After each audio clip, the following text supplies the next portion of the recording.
Hi there and welcome to our latest edition of Money Talks, where we take a look at all aspects of the rural economy as it affects you in the ag sector. Well, big news this week was Alan Hubbard's Aorangi Securities and 7 associated charities being investigated by the SFO. We look at how the investigation will affect South Canterbury Finance's 30,000 investors. In other news, China has expressed interest in floating its yuan, which will be good news for us, and we also look at what could be in store for our economy when the latest GDP results are released on Thursday. But first up, I talked to rural economist James Shortall from ASB. Hi, James. Now, looking at our currency over the last week, there's been a fair bit of movement, hasn't there? We've been gaining over almost all currencies, especially the greenback, which hit a 5-week high, I think, this week. Yeah, we've increased against the US dollar especially, probably about 2 cents actually over the past week. And it's mainly been about a bit more positive global sentiment out there in the marketplace, and this is generally seen as being pretty good for commodity currencies like the New Zealand dollar. And we might see a little bit more movement later on this week, depending on the GDP results. If that comes out quite positive, then it'll be supportive of the New Zealand dollar. But, you know, probably topping it out in around the 72 range. And it looks like we're going to remain strong against the pound and the euro for a little while yet.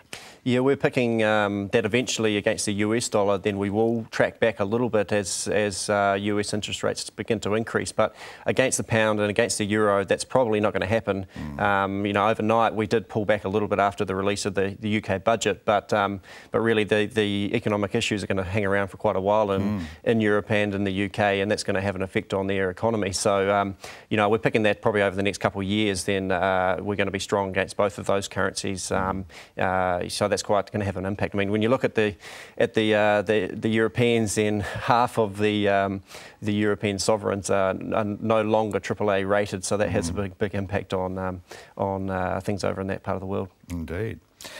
And some other big news on currency. The Chinese are looking at floating their currency. That's the yuan. Firstly, what's behind this move, and how will it shake down for us here? Yeah, well, after that was announced, then it was seen as being quite positive for, in general, for global sentiment, and because it has been pegged against the US up until now, hasn't it? Yeah, like Argentina did. Basically, up until July 2008, then their policy was to see a gradual appreciation against the US dollar. But you know, when things started to happen in the global financial crisis, then they decided, well, a good way to stabilise their economy was to peg the yuan to the US dollar, which they did in July 2008. So now, with things starting to pick up globally, then they've decided that that's no longer needed.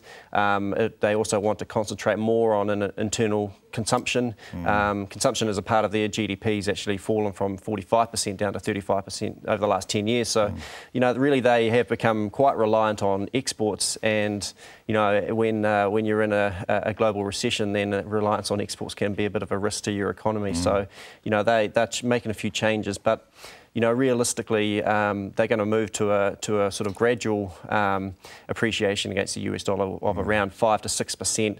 It's not going to be, we're not going to see massive movements, but you know, when we're looking back here in New Zealand, then it'll be supportive for commodity prices in general, and also supportive for New Zealand because we export a lot to China. Yeah, indeed we do. And what about equity markets? Any big developments there which we need to be aware of? Yeah, the equities took the news from the UN, being very positive actually earlier on this week, because really if with the appreciation of the UN, it gives Chinese consumers more buying power in the global marketplace to spend a little bit more on products, and that's seen as being good for the globe, because they have been sweeping up a whole lot of products over the past 12 months and have been a real impetus for, you know, the recovery globally. So that was seen as being really positive for equities. There's been a few more positive developments. A lot of the heat's been taken out of the European debt situation because of what's happened in China. There's been some good results coming out of in China in terms of other economic data. So, you know, after the last 2 weeks have actually been reasonably positive for equities, albeit over the past 24 hours, not quite so good. Yeah. Well, volatility is the watchword these days, isn't it? Now, I've heard whispers about a super Europe emerging. What does this actually mean, and who will it consist of?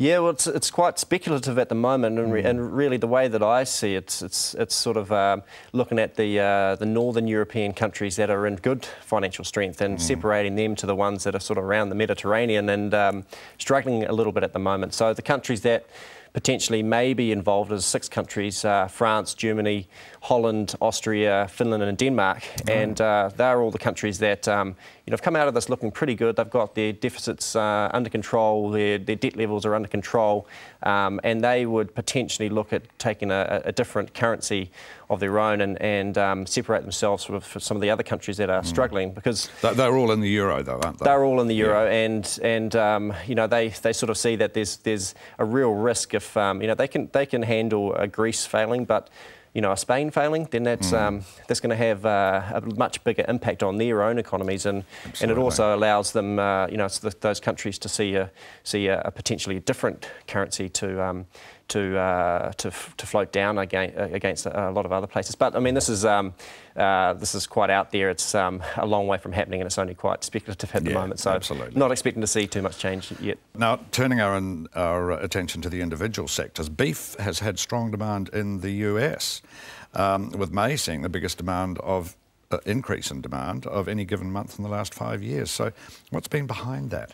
Yeah, but US beef prices, or their demand for imported beef has been very, very strong in the early part of 2010, leading right through to April, where prices hit a really good level. And we've got Memorial Day in the US, which is at the end of May, and that's sort of the lead up for the grilling season. So typically there's pretty strong demand through those few months, but the US domestic beef market has been struggling with the lack of supply, and they've been really demanding a lot of beef from us and from Australia and other exporting countries into the US.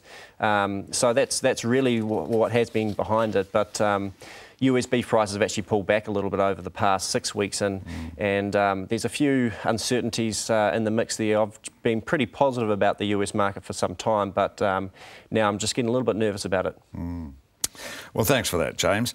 Next up is financial advisor Jeff Matthews of Spices, who will join our panel to discuss the business headlines making the rounds over the last week.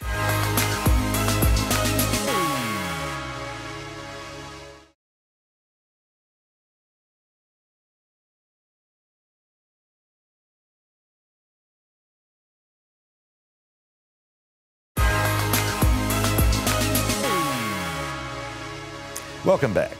Well, Jeff, you've been listening from the sidelines to what we've been talking about. Do you have anything to add, particularly to the whole question of the yuan floating? No, pretty much. If they hadn't floated it, there are problems with both Europe and the US wanting to, some of the senators and the congressmen wanting to bring in trade tariffs and barriers to Chinese goods. So getting rid of that issue before the G20 meeting is a positive, and it's going to be good long term. I mean, China needs to rebalance its economy. It can't just keep doing cheap exports. It actually needs to start growing its own domestic economy, and that means more consumption. And if they consume our protein, that's good for us. But if their yuan strengthens a bit against our dollar, presumably prices are going to have to go up. Buying cheap to the Chinese consumer. Well, no. I mean, things will get cheaper from their point of view. Their yuan will buy more euros and more US dollars, more Kiwi dollars. So imports will be cheaper. Right. Exports will be more expensive. Yeah. So some of the manufacturing in China will suffer because it's marginal anyway. And currency movements will probably push some of those businesses out of business. Well, it's a very optimistic outlook, James, for the agriculture sector if the Ministry of Agriculture and Forestry's latest situation and outlook report is to be believed. What's your take on that report? Yeah, well, I mean, when you look at a couple of the sectors, then they are optimistic. Dairy's obviously looking very good at the moment. Forestry's come out of this very strong movement over the past sort of 3 to 6 months.